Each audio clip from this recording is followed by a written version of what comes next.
भोर भई भज प्रभु नाम होगा तेरा कल्याण। भज रे भज रे।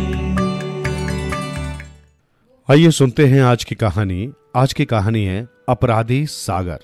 ये सागर खूनी है, हत्यारा है, हम इससे बदला लेकर रहेंगे। टिटहरी ने अपने मित्र मोर, सारस, बगुला आदि को बुलाकर कहा।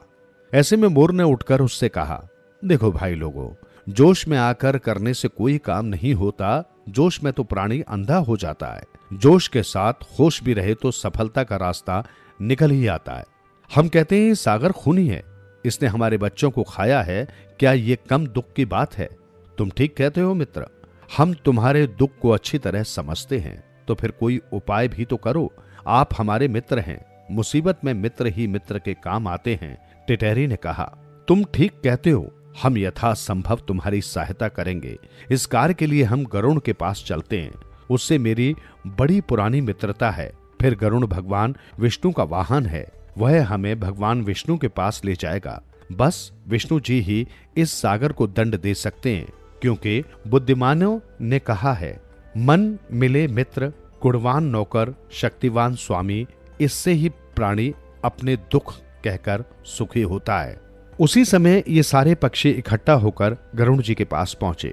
मोर ने अपने मित्र गरुण को टिटहरी की दुख भरी कहानी सुनाई कि कैसे सागर ने इन बेचारों के बच्चों को खा लिया। अब सागर तट पर रहने वाले सभी पक्षियों को ये डर पैदा हो गया है कि ये सागर एक दिन उन सब के बच्चों को खा जाएगा।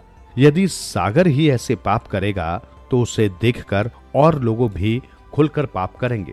गरुण जी ने भगवान विष्णु के पास जाकर सागर के इस अत्याचार की पूरी कहानी कह सुनाई और उससे कहा कि आप इसी समय सागर को सुखाकर उसे उसके पाप की सजा दें, ताकि कल को कोई दूसरा ऐसा पाप करने का साहस न कर सके। वैसे तो आपकी दी शक्ति से ये काम मैं भी कर सकता था, मगर मैं आपके काम को कैसे कर सकता हूँ? आप तो महाशक्ति हैं। न्याय और अन्याय का निर्णय आप ही के हाथों में है।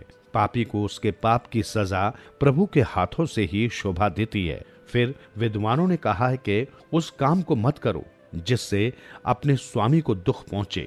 भगवान विष्णु ने गरुण के मुख से ये वाणी सुनी तो हंसकर बोले, गरुण जी, तुमने बिल्कुल ठीक कहा है, क्योंकि मैंने ही तुम्हें ये ज्ञान दिया था कि भक्त और सेवक द्वारा किए गए पाप का दंड उनके स्वामी को मिलता है।